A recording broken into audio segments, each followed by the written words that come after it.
Ladies and gentlemen, Rex Bear Leak Project just got back from Yellowstone. The entire trip was about 3,300 miles. It took about a week, and I want to share with you some incredible footage of the route along the way. Devastated forests, beautiful forests and landscapes, the bubbling landscapes of Yellowstone. I was thinking of a very cool word to put in there, but it didn't meet up with me at that time. So, let me show you also, ladies and gentlemen, the possibilities and what I would say real doom, if it does happen, of the Yellowstone eruption. Let me show you this real quick. Will you just look at it? This is the modeling of the asphalt distribution from a Yellowstone super eruption, and I'll leave the link in the video description box if you'd like to download this yourself. Very good information on the possibilities depending on if it's a umbrella type eruption or how it actually erupts and how much of the land will be devastated and covered in ashfall, how much approximate ashfall, and surprisingly, just 1 millimeter of ashfall, remember there's about 24.5 millimeters in an inch, is enough to shut down an airport and to cause electronics to malfunction. So very interesting. I'm also going to give you the latest updates on Kilauea, the volcano out there. They've actually brought that down to orange status, which is good. There's also very dangerous areas out there. So let me show you, first of all, the route that I took here. So you can see starting here in Texas, then moving through New Mexico, Colorado, Utah, Idaho, into Wyoming, Montana, back into Wyoming again, then driving through Colorado, a little bit of Oklahoma. I didn't get a chance to see the black mess out there. I do want to see that. And then through, of course, the fracking fields, you know, where they pull up all the oil in wonderful Texas. So anyway, that was the trip, and I'm going to show you the images just to kind of put into perspective. So right here, let's take a look at some of the images. This was taken at the point in Mount Washburn, I think it was called, one of the higher points in Yellowstone. And this was literally right before they started spraying. But I want to take you back to the beginning here. Not quite the beginning, but before, the night before I got to Jackson, Wyoming, the Tetons, and Yellowstone, because that's all along the way. So, you know, nice landscape there. It looked good. Notice that some of these areas, I just want to put into perspective how low some of these cell towers are now. You can see here that this tower is, I mean, what is that? 15 feet? Starts at maybe, I don't know, 14, 15 feet.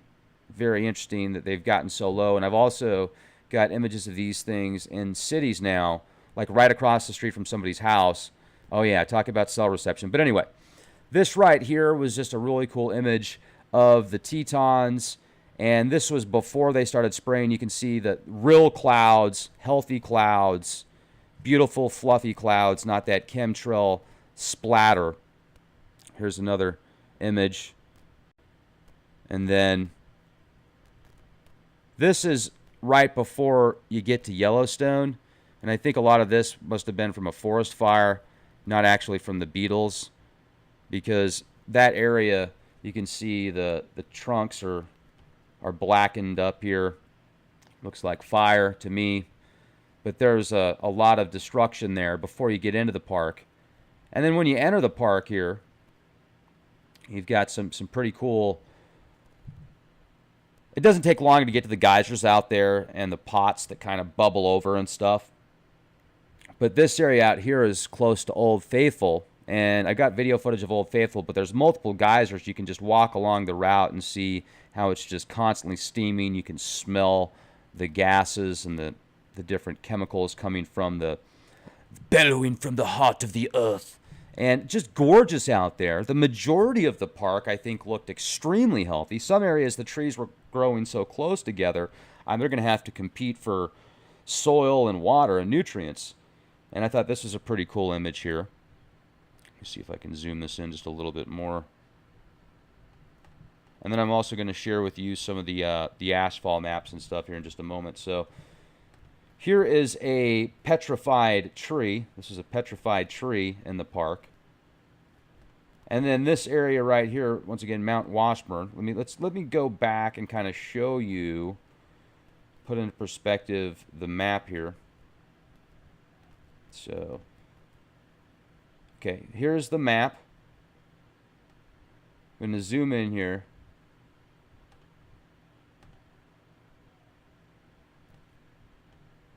Oops.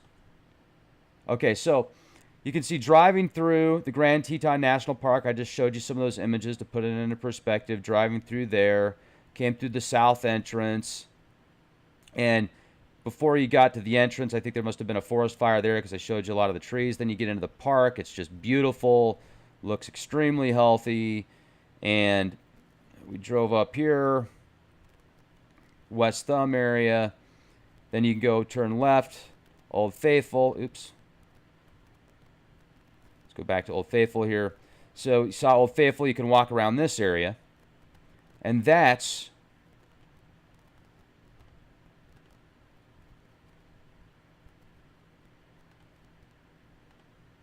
this area right here. No, right there. So that's the area, once again, that we're in right there. You can walk around, do a round trip there. Nice little brisk walk. And you'll see, you know, a bunch of these geysers steaming. And then you can sit down, and about every hour, Old Faithful erupts. Then, you saw the petrified tree. Then this is Mount Washburn area. Okay, let me see where that's at. Go up here, past Madison. Now, the Steamboat Geyser, I want to talk to you about Steamboat Geyser because that's around here. That typically only erupts every couple of years. It's only gone off 11 times. It went off 11 times from 1990 to March of 2018. Since then, it's erupted 10 or 11 times in 6 months. Actually, 4 months. I did the math when I was out there, it was every 12.4 days it was going off. But since then, it's been a few more days. So it's about every 13 days the Steamboat Geyser has been erupting. So, and that's actually out here in Norris area. I'm sorry, that's right here, Steamboat Geyser, Norris area. So we drove around. We went up through Madison, through Norris.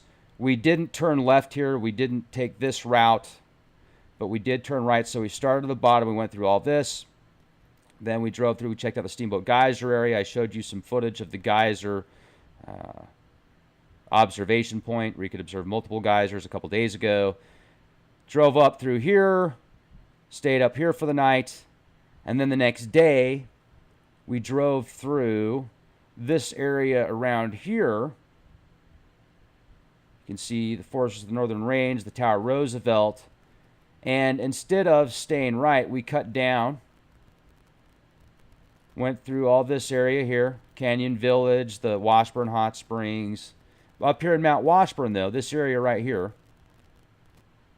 Mount Washburn, that's where, and you can see 10,243 feet, that's where they started to spray. So that's a picture right there of Mount Washburn. And then here's a picture of the lovely Contrail stratospheric aerosol injection, solar radiation management, whatever you want to call it. I mean, just look at the detail of these lines that it leaves here. And I've noticed that they might have new formulas now because these seem to dissipate quicker. And I don't notice as many as the X patterns. This dissipated quicker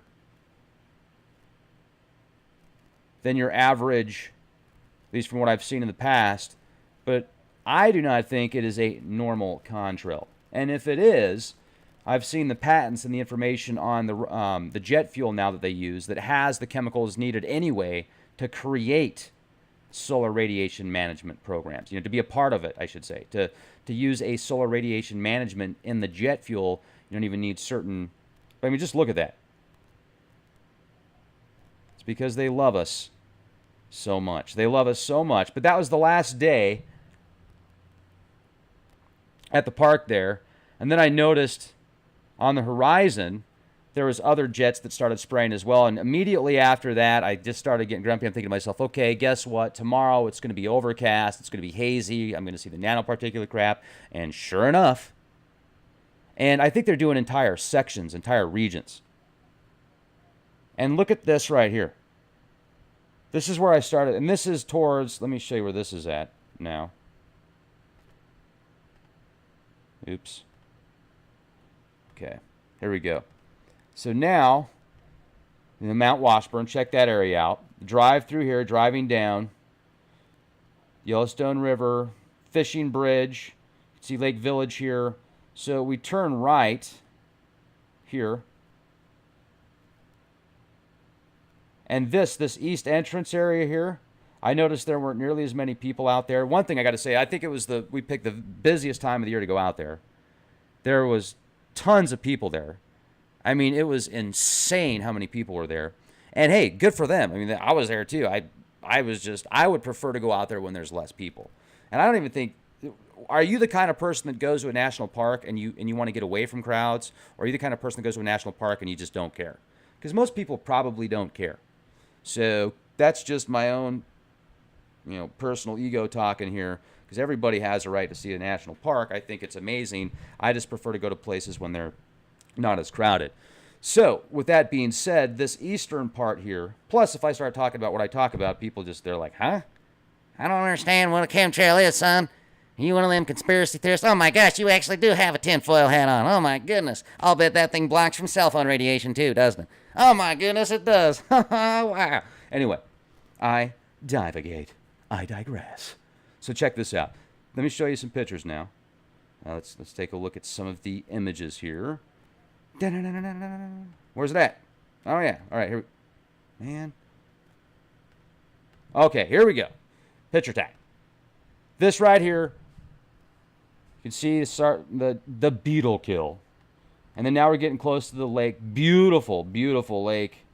You can see real puffy clouds still. The nanoparticulate haze hadn't started to spread too much yet. You can see a little bit in the far horizon. Like driving back to Texas, when I got in Texas, I just thought I was living in Blade Runner 2049, except for it wasn't quite as futuristic, but the environment was pretty much the same. If you've seen that movie, you know what I'm talking about. You can't even see the skies because it's just like this haze, fog, nastiness. So, and the animals were acting totally cool out there, folks. They weren't acting crazy at all. They were actually showing off at Old Faithful. So no worries or concerns there yet. There's a field of bison. Even saw a brown bear out there. I got some footage of it, but the footage of it isn't, I don't know if you can even really see it unless you look carefully. But anyway, I thought that a volcano was erupting or something because of how many people stopped to look at the brown bear. But it was pretty cool. So this is where you start to see, this is in the eastern area. Once again, keep up with me. I know you are. This is in the area that I showed you on the map coming out of the park. And this is where you start to see a lot of tree doom.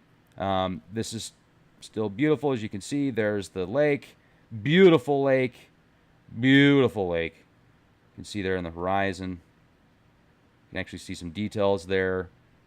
So once these lakes disappear, then there might be signs for concern. You can see to the left, though. I mean, take a look at this. Oh, yeah. You can see some steamy opportunities there on the other side. And just imagine you're driving on literally on a big bed of magma. Like thousands of square miles approximately. I'll get you the exact amount in a minute. So, oh my goodness, what is wrong? Oh, it looks beautiful and healthy. Or does it? Well, the grass looks good. Grass looks great. But what about the trees? What about the trees? Oh my goodness, they're all toast. Not all of them, but a lot of them. I was like, man, you know what? When I started looking at the maps again, the ash maps, I was like, I better call up my Patriot Supply again. So I did. And I ordered 3 more sets of mills. So I got another 210 mills on the way, less than $200. I also ordered some organic seeds, like an acre full of organic seeds. So if ash does cover the skies, whether it's Yellowstone or another volcano or anything, well, I know I've got a bunch of food, and I know that I've got an opportunity to, once that food runs out, I've got seeds to grow more food, organic seeds not the Mondevilso that has some type of patent where you can't even use the same seeds again. We drove past a Monsanto plant in Idaho along the way. It was like, oh my gosh, man, it's right there. Hell's right there in Idaho. So anyway, take a look at this. We just look at it. Beautiful and sad. Beautiful and sad. I can see for miles and miles and miles and miles. Tree doom. Tree doom. More tree doom, ladies and gentlemen. More tree doom. Tree doom, but look at the growth. I did a podcast a while ago. I'm like, the world could be dying. No, the world is not dying. The world will find a way. The world will survive. And look at how the world is working here in Yellowstone to make up for the trees that it's lost. Look at all those trees that are growing. It's like they're competing for each other. They're competing for soil. There's just tons of them right there on the left. They're going to make it. They don't look super healthy, though. Those trees didn't look too healthy either. And then look at this. Devastation. Oh, yeah. Well, you just look at it. And then I wanted to show you this to put into perspective. Look at the mountainside here and all these rocks. Just kind of think, let's go back when the last eruption was and how, when this was fresh, how it must just have been, watching that happen from a bird's eye view.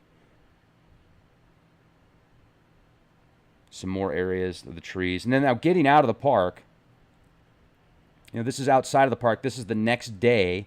This was I think this was Casper Mountain.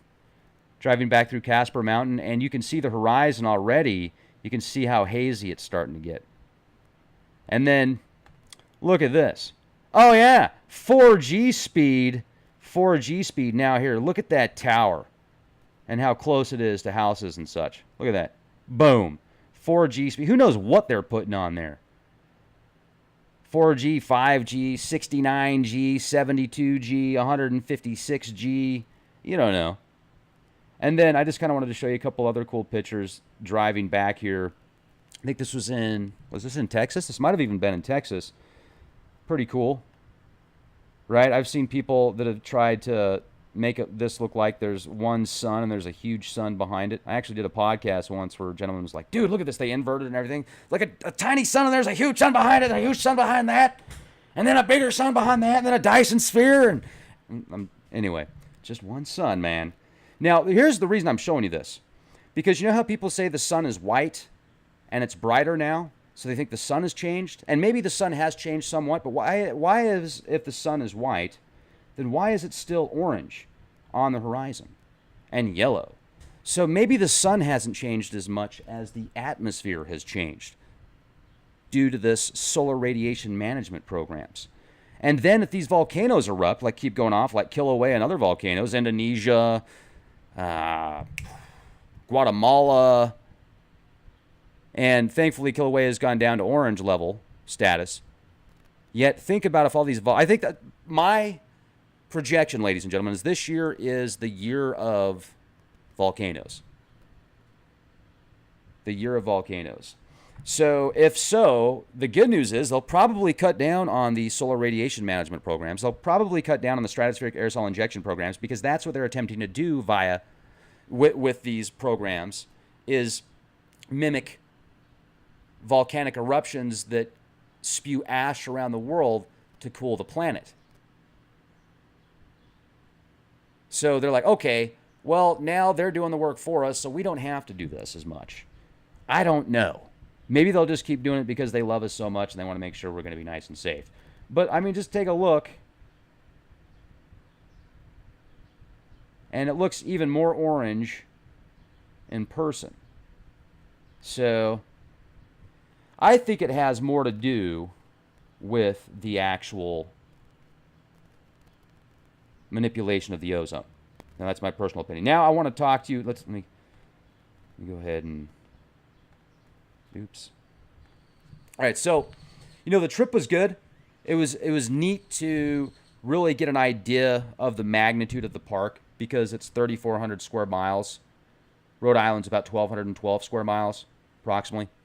So at almost 3 times the size, you're sitting on a giant volcano. And the amount of ashfall from just Mount St. Helens was enough to go around the world. And that's like a little zit compared to a, I know, pretty nasty, right? Compared to a giant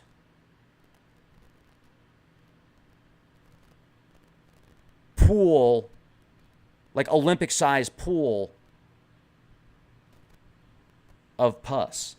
Like if you're comparing zit sizes, you've got an ocean, not quite an ocean. All right, it's getting really gross here, but you know what I'm talking about. And this is like toxic pus. I mean, this stuff is, yeah. Anyway, so what do we do as a species? I'll bet you they're working on stuff right now. They've probably got ideas on how to create vents and stuff if they see something like that happening again. Because there's been multiple eruptions, very large, world-changing, extinction-level event eruptions from Yellowstone.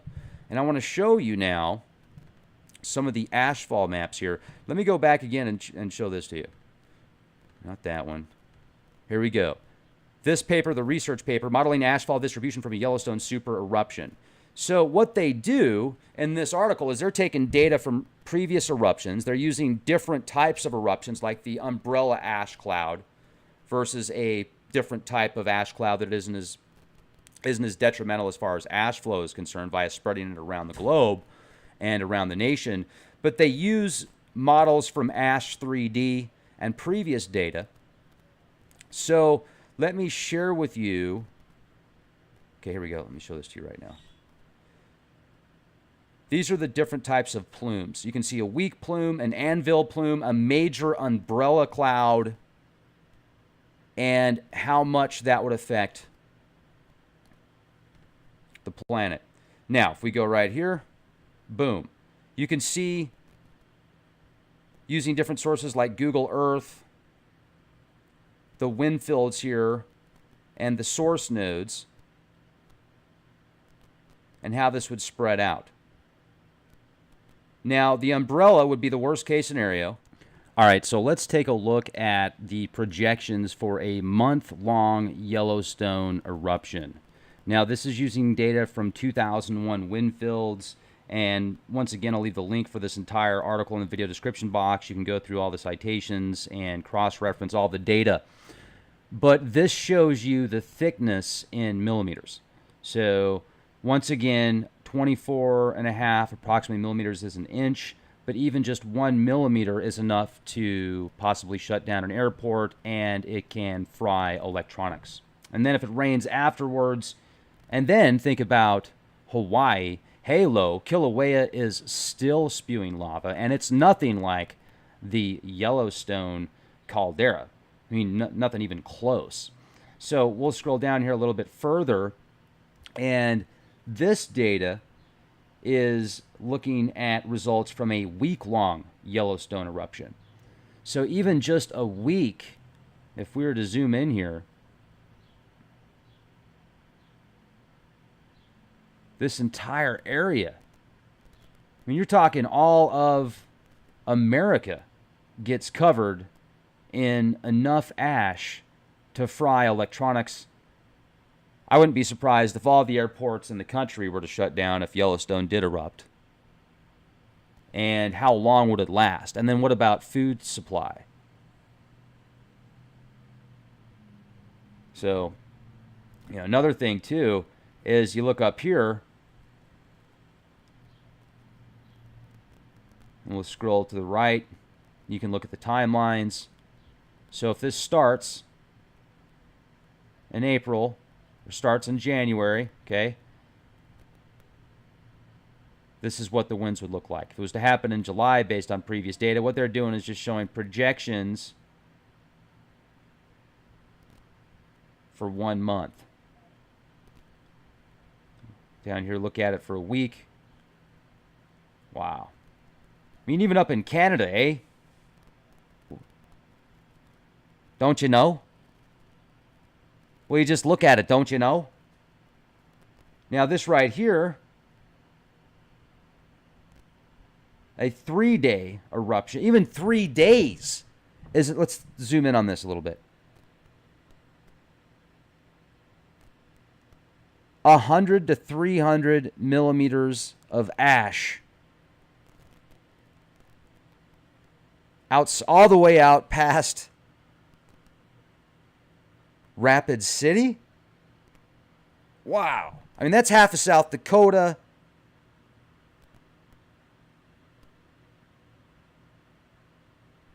Montana, Idaho, parts of Utah. I mean, it's all the way down. It's hitting Denver. Look at that. Denver's even getting hit with possibly...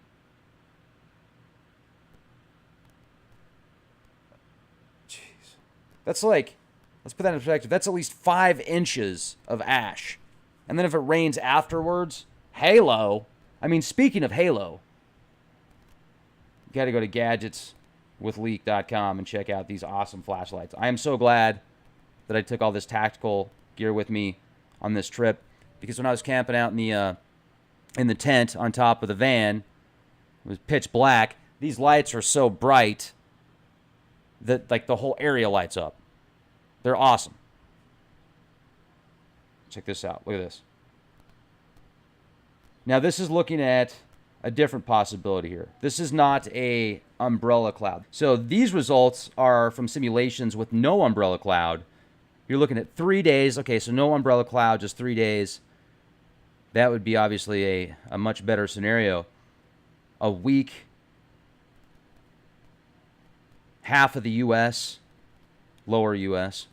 1 month, what is that? 3/4 at least of the United States. A little bit of Florida's missing out. A little bit of Texas, parts of California. Yeah, they'll just get nailed with tsunamis, right? No big deal. No big deal. The coast is much safer, I'm sure. I mean, wow. Are you serious? Yes. And first of all, I think that if the powers that be were to find out that something was going to happen, they probably got all the tools necessary to find out if there's going to be an eruption. They'll probably take the appropriate measures. It's always a good idea to go, what if, though? How are you prepared? Are you prepared? I mean, do you have a backup plan? If so, awesome. If not, maybe consider other options. And on that note, I want to bring up the updates real quick on Kilauea. I hope you've stayed with... Well, no, let's go back to this. Check this out. I want to show this to you real quick. I think this is pretty neat. All right, check this out. This puts into perspective, once again, Yellowstone versus Mount St. Helens. 74,000 years ago, Toba. I think that's out there by India. Yellowstone, 2 million years ago, 640,000 years ago. Then the Long Valley caldera, 760,000 years ago. Awesome. It's getting hot in here, ladies and gentlemen. You got to have some kind of fan or air conditioning or enjoy the sweat. Oh, yeah. And also, once again, check out gadgetswithleak.com or go to gadgetswithleak.com.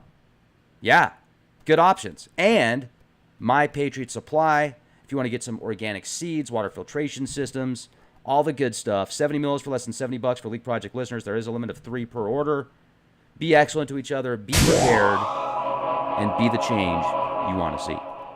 You want to prepare for the worst. You want to get the best. That's why you want to go to mypatriotsupply.com. Pick up 210 mils for less than $200, a 25-year shelf life. Also pick up some organic seeds in case you need to grow your own. And you definitely want to go to gadgetswithleak.com for the brightest, baddest, toughest flashlights on the planet. Halo. I sure am glad I have my tactical lights and halo, because everybody needs a good halo. You know Murphy's an optimist, and Murphy's Law. If you don't have a flashlight, you'll need a flashlight. If you have a flashlight, you'll be less likely to need a flashlight. And if you have food, you won't be hungry. My name's Captain Obvious. Go to gadgetswithleak.com today and My Patriot Supply. Oh yeah, back to the program. Just look at it.